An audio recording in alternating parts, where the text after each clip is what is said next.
when COVID-19 was still on the rise, and people were just walking out of quarantine, unknown vendors would make their rounds around Detroit, Michigan, selling an unlicensed MLP-themed product to adults.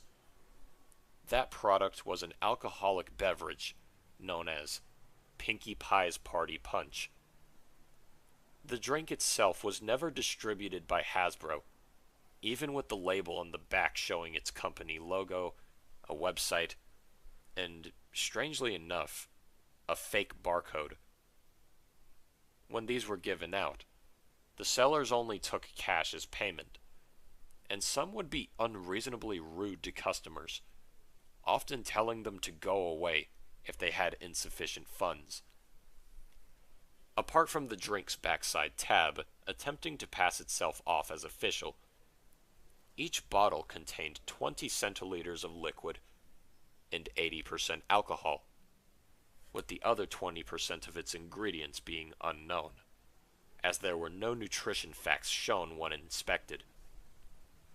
Instead of there being ingredients or serving details for this concoction, it simply advised the user to mix the punch with an energy drink, quote-unquote, for maximum fun. One of the people who did this was Alan Klein, a beer-reviewing brony on Facebook who went by the handle Ailey McAlehouse.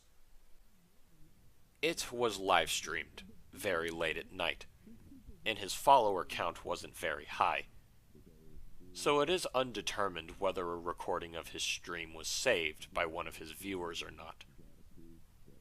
In the stream, Alan showcases the bottle's advertising design, asking the audience why Hasbro would even entertain the idea of there being an alcoholic beverage, before proceeding to read the back. He then snaps open a can of Monster Energy and pours both fluids into a 16-ounce mug.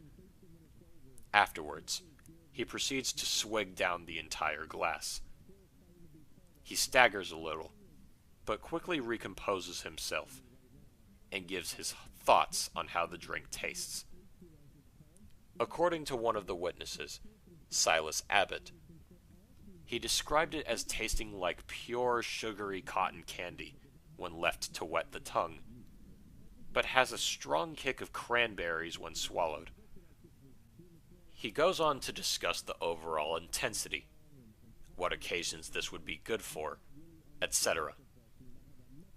Throughout his description, he slowly started to get pale in color, but continued on as if he didn't feel anything. Sometimes he would stop just to take deep breaths or mutter something to himself. Eventually, Alan fell silent and leaned back against his chair, eyes glued to the ceiling.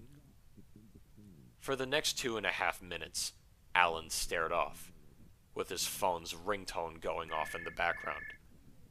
Call after call, he ignored. The chat wondered what was going on and if he was alright, with some of these comments mentioning that he looked high. Unexpectedly, after those 2 minutes and 35 seconds passed, a clear pink fluid started to flow out of his nose, and his mouth hung agape, making a bizarre snoring noise. He promptly slouched his head in random directions, gazing towards other parts of the area, before his expression changed. He spotted something to his left and jumped out of his seat. Catching his balance with the table in front of him, he cried and softly laughed at the same time, sputtering inexplicable phrases like, "It's you," and "my hero." From what the viewers could tell, there was no semblance of secondary noise, aside from the ones he was making, nor did they know who he could have been talking about. He ran off screen after another minute of talking nonsense, screaming for her to come back. His door in the background slammed shut, and the live stream stood still for a quarter hour straight. Silas contacted the police after an extended period of Alan not showing back up, and his home was searched for any indication on where he could have gone off to. Apart from his mug falling onto a rug, there were no traces of him or the alcohol.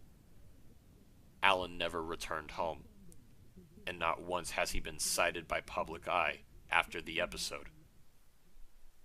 Shortly after Alan's vanishing, each seller for Pinkie Pie's Party Punch disappeared along with him. Only one anonymous person was discovered to have purchased the drink besides Alan. According to Anonymous, the appearances were very difficult to make out due to their immense covering, consisting of face shields, masks, and sometimes glasses. No matter what we've been made aware of, we still have no clue how the production of this drink could have led to such an outcome, let alone what else it might have contained, other than alcohol. There must have been loads of fun packed into that 20%.